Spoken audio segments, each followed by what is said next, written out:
Hey y'all, this is TCA Gaming, and in this video I'm going to show you guys some of the CGC cards that I got off of Fanatics.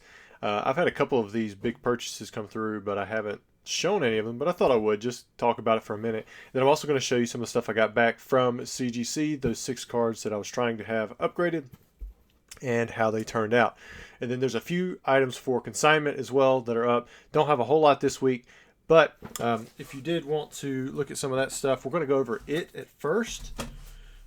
Then we're going to do what I bought off of Fanatics, and then we'll finish up with the stuff at the very end, those returns. So I got another Harpy's Pet Dragon. This is from the Retro Pack number 2. The Ultimate Rare one is being, well, it might be relisted soon. I got to check. That one didn't get paid for twice, but I had someone else come and say that they would buy it. Typically, I don't do that, but when it's for consigner, you know, I am open to it. Oh yeah, these right here. This is actually something completely different. So no, these are in auction. Here we go. I sold some of these recently, so it made the titles a little bit easier. But I had someone send these in. Pretty cool cards. You don't see them very often. In general, if they don't have this little made in Japan thing on the backside, they're not accepted as real. I'm not exactly sure that's true, but that's one way that if you ever get some of these cards in, just flip it over and, you know, check that right there. If it's missing, then you're probably not going to be able to get it graded by, I don't know, any company, I believe, that grades them. There's CGC 10, and then also have an Abra, old blue label. It's crazy how the blue labels have quickly been kind of phased out. What else do we have over here for consignment? No, nothing there. All right, so let's jump into, I'm also going to show you guys some missing inventory that I found while going through and checking all the inventory for my store, as well as making sure that the prices were okay. I've been dropping the prices on a lot of stuff. I think all the way through the P's have been dropped for anything that's graded. So if you're looking for a card and it starts with R, like Rockruff or, you know, whatever, has not been adjusted yet, but it may be if it's out of line. I had some really old PSA cards that I had put up during the boom, and if you guys remember back then, bulk anything was like $40 for graded cards. So if you had something from mid-era, even if it was like a 7 or an 8, I mean, you could potentially get 50, $60 out of it. All right, so I've been going through Fanatics and checking their pristine listings, and a lot of these cards I'll put in pretty low bids. Some of these cards I'm getting for in an actual bid $10 or less. Think about the grading fee off of that. And I've even started adding some of these cards to my personal collection. I created a second CGC account because my dealer account is not eligible for the set registry. I think I've talked with you guys about that before. Most of the time I'm trying to bid on character rares or, you know, something that, you know, I might like to collect or that I could sell, or I think that, you know, other people might want to collect.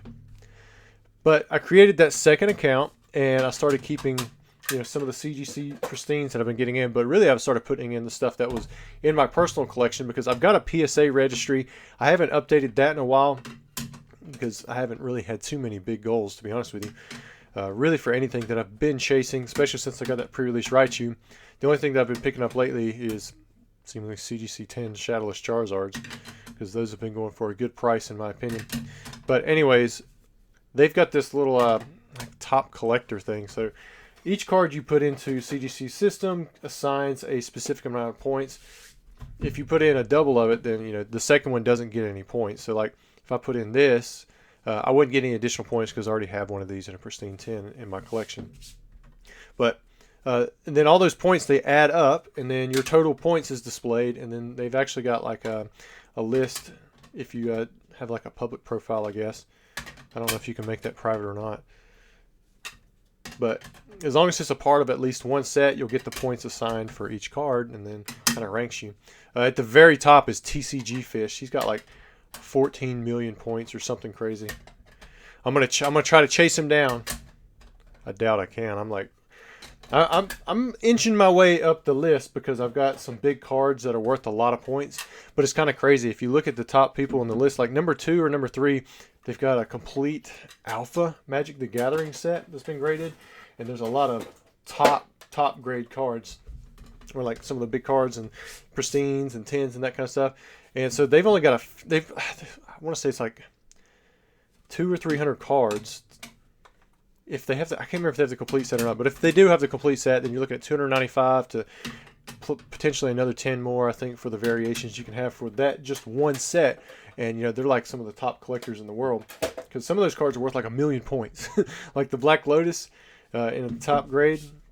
It's crazy how high up there, you know, it can get with some of those points. And so I've got some of those cards that are worth a lot of points. You would think something like the Pre-Leash Raichu would be worth a lot, but because it's not a part of a set, and it's graded 5.5, it's actually one of my lowest points on any card. It's like 1,000 points or something like that. It's just classified as like a regular base set holo. But then you have cards like first edition Charizard and a 10 that are worth hundreds of thousands of points. So that's kind of cool. It's kind of cool to see the different variation. I don't know how they come up with the whole point system. But after I put in what I do have in my collection, plus, you know, some of these cards that I've been getting in, I've just kind of set some back just to see if it would add up. I think I'm like 9th or something like that in the list, which still, I mean, that's pretty good. Especially considering I've only had it for just a short amount of time. And as I go through and I look at Fanatics, these Pristines, they've been selling really well in my store, especially the modern stuff. I just think people like this type of label, because I've got some cards that have the old yellow with blue label, you know, the yellow 10, the blue label. They do not sell as well as the ones with the gold Pristine 10. Now, I don't know if it's always going to be worth it to reholder it, because it does cost, you know, that $5, but you also have the shipping both ways. And so like these really cheap cards, it's probably not going to be worth it to do like a reholder. However, some of the more expensive cards, like I'm reholdering a Venusaur from base set that I won off of Z&G. I'm reholdering that one. It should come back. I think that would be a card that if I do ever sell it, it would be worth it. Now, I did send some stuff off to PSA as well recently. Sent off some of the Mew EX SVP 053 from the UPC. Sent off some of those because I've sent off a bunch of those to CGC, but I don't have any from PSA, and I kind of like to spread around, you know, cards that I think are really good, really popular, got good artwork, and that I can get a hold of for cheap. Try to spread them around to any company that, you know, I think it'd be worth it to grade at. BGS, I haven't mass graded with them on any kind of bulk promo. That might be worth it, especially if you could get a Black Label 10. But it's just one of those things that I haven't taken the risk with. And, you know, maybe I will one day when I get to an English promo that I can source out and they're all in amazing condition. Because, I mean, if you do hit a Black Label, I mean, it's obviously going to bring some kind of crazy premium to any CGC Pristine 10 or PSA 10.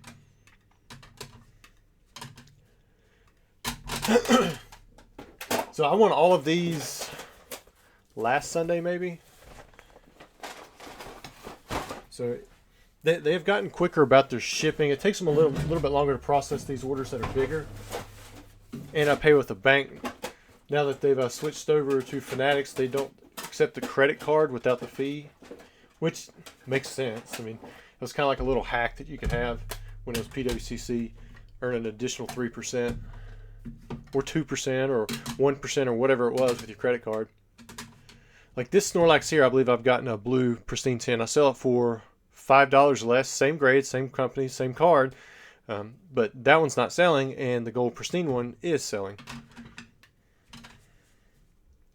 Now, I'm not saying all these are good deals. Some of these I probably lost money on because I went and checked, like, say I bid $20 on it, you add in the buyer premium, you know, after shipping and everything, I might be in at $25, and then I go sell it on eBay for $30.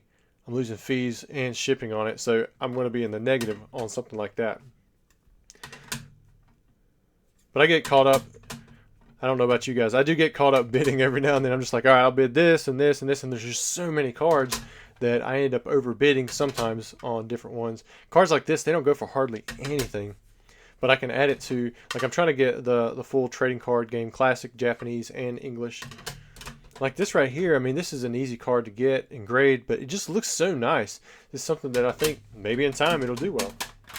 Right now, just because it's cheap doesn't necessarily mean that it doesn't have decent fundamentals, right? Like, I don't even know how to say this. Tetsugiri. You know, I bought two of them. There's a Thievul, Tinkertuff, Toadscruel. Like, that's never really going to go anywhere, but I probably picked this one up because it was so cheap. It might have been one of those cards where I bid $7 or $8 and, you know, I won it. And then you got to add in, you know, buyer premium, that kind of stuff. You know, one thing that I did not think I would ever say that I like about these auction houses in places like PWCC over eBay is that it is so easy to do a bunch of bids at once. Like, you can't do Gixxen, so you can't set your bid and forget it. But even with something like Gixxen or eBay, you have to click on each individual item, and then it's a lot more clicks and a lot more time to bid on, say, 300 items. Whereas something like this, I can get on my phone or even my computer, and I can literally have a page open with 25 items, look at them, put in 18 bids, and then hit confirm. And that makes it a lot easier to bid on this kind of stuff. I never thought I would say something like that, because eBay has always been like the ultimate way to bid on things. And I think it is still, especially for high-end items. But if you're wanting to bid on a lot, like just do volume, and you don't have bots or that kind of stuff, I think this has a leg up on eBay. All right, so while I was going through my inventory, I've been repricing things, checking prices. Here's some cards that I ran into that were not in my inventory. Just a random shadowless. Yep, mostly PSA, because I used to only grade PSA, so a lot of this stuff is going to be older. But we've got a shadowless potion, an 8 Poliwhirl. There's a 9 Poliwhirl, a shadowless Pokemon Center. I have a rainbow rare Pokemon Breeders Nurturing. What most likely happened on these is somebody bought them and then they canceled, and then I just didn't relist correctly. There's a Pokeball. I don't know where this 6 come from, but you can see right there it's got like this big ink smear on the front. Didn't get the error designation, but should have. See it? I remember pulling that one out of the pack. There's a 10 on the Pikachu V, 10 on the Pichu. Oh, check this out. This is mislabeled. So you got the English front, Japanese back. So this is going to be the E3 Pichu. That's actually a very expensive card. Need to make sure I don't have that listed in there. And I mistakenly pulled it out, not seeing it. There's a Shadowless Nidorino and a 6. I mean, $10 card. Not even $10 card. $10 because it's in a PSA slab. There's a Morpeko VMAX. This right here, I did sell the other one. And made a little profit off of it. But if you guys remember, these are cards that I bought off of Fanatics when it was PWCC, and I got a call from one of their guys because it's got the red label on it, but this is actually a piece of paper that's just like printed and glued on top of a real card, but then it has a real signature on it. This is from 2004, so the first year for the English Worlds. It's got the Arita plus the illustration. It's signed, and it says cut, and that stands for custom, not cut as in it, snippet. So remember, if you guys remember, I was confused on this. I thought this was some kind of real card because of the green, or it was red instead of green around here, but it's not. It's not a real card, but the signature is real. There's a real card somewhere in there because the back is real. It's just something glued over the front of a real card. All right, we have a Mewtwo EX. There's a Mew 9. That was a decent find right there. Double Blaze. Have a Charizard in a 10. Definitely a nice find. I think I was selling these for about 500 at auction. It looked like they were gone up to about maybe 800 in buy nows now. And then a Shadowless Magikarp 10. So it was kind of cool running into those cards, just sitting in my inventory, not doing anything, just kind of forgotten. All right, and if you were waiting for the 6 cards that I sent off to be reslabbed, we're going to start off. Let's start off with, I'm going to pick and choose, say for dramatic. All right, so there's this one. This was a Snorlax. It did not get the pristine. Here's the Blaine's Moltres. Also did not get the pristine. Most of the issues that they found, they were not on the front. They were actually on the back. And I don't know. I feel like they still might possibly could get the pristine, but it was worth a shot. Like this one right here. I'll talk more about this one in a little bit, but it did not get the pristine as well. But I'm gonna set that one off to the side. See, yeah, here's this one. So this one didn't cross either. This was a Gem at 9.5 on BGS's side. Now this one did. This one, if you guys remember, this was a BGS 9, and it got upgraded to the CGC 9.5. And I thought this was a beautiful Blastoise in the 9 case. So I was optimistic that this would get a 10, but I don't think it did because there's like very faint. I'm not even sure that it's not possibly on the case, but on this left side there's very, very faint scratches. But I mean, you can see the centering is beautiful. The back side looks really nice. Maybe a little white dot there. Can't really tell for sure. I don't think it is, but it might be. Just like on the outside, that kind that you can almost rub. out. But so that was cool. That one did get the upgrade. And then the final card was this one right here. This was also a BGS 9.5 Charizard FPO, pulled the 10. So this one did see the upgrade. And I do have one bit of confession. I sent in these two together. Now, the reason I sent them in together, not because I thought that they would both upgrade, but because I knew that this one was a much better, stronger gem at 9.5 than this one was. And I don't know if you guys have ever had this thought. Maybe if I try to send in two cards together, really I want one to, get that PSA 10 and the other maybe not so much.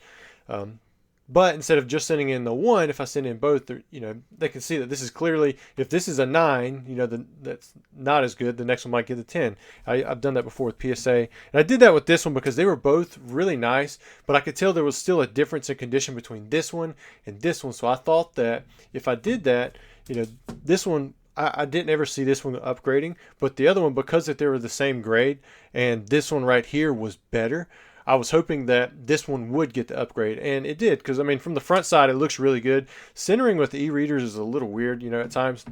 And on the back side, the centering is off just a little bit, and I think that's why I was still kind of hesitant that either one of them would get it. But if I sent them in together, I thought that this one had a much better chance than this one did.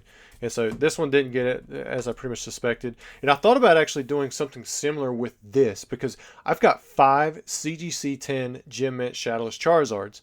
This one is the best. Like I picked up, I think, one more since the last time I had this video about this one where I was saying I had 4, but I ended up winning one more from either Probstein or Z&G.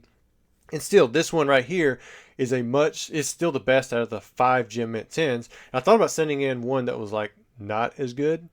You get what I'm saying? And so since they both have Gem Mint 10, they're both from CGC. It's like it wouldn't be their own bias against themselves, but they could clearly see how one is a much better condition than the other. So maybe one would bump, but I decided not to do that because I wanted a card like this where it would be a Shadowless Charizard. If it did get the pristine, I wanted to see like if it could do it just on its own merit. And I thought it could, but they actually pointed out three areas. They said there was 3 areas right here. And while I don't necessarily think up here and down here have a spot, there is one tiny white spot down here. It's hard to see, but there you go, you can kind of see it right there, that pulls away from it, from getting that pristine. So that is probably what held it back, or that would be what would hold it back from me from getting pristine. But I still think it's so nice, especially on the front. Like it was flawless. They didn't have anything to mark off on the front for the Charizard at all. I was hoping it would get the pristine, but it didn't. So we went 2 for 6. I got this one to upgrade from the BGS 9.5 and this one to upgrade from the BGS 9. I went 0 for 3 for the CGC 10s to upgrade, and then I went, I guess I went 2 for 3 for the BGS. Just this one, I pretty much knew that one was not going to upgrade. Who knows? Maybe I'll try to cross some of these over to a PSA 10. That'd be kind of cool if I could get one of those across. But again, I don't know. I mean, Shadowless Charizard, they're going to be really looking at something like that under scrutiny, especially if I send in more than one into any company, because it's a big card. That would change the price significantly, even if it went from a CGC 10 to a PSA 10 for a card like that, because it's so highly collectible. In a pristine 10, that would have really shot the price up on that and would have made it look so good. I mean, a base set Charizard with that pristine 10. I almost wish I had bid on that first edition Charizard that it went through. I just didn't have the money for that at the time. But anyways, guys, hope you enjoyed the video. I know a lot of it was me going over CGC stuff, but that's what I had for you in this video. I hope to see you guys around in another one. Have a great weekend.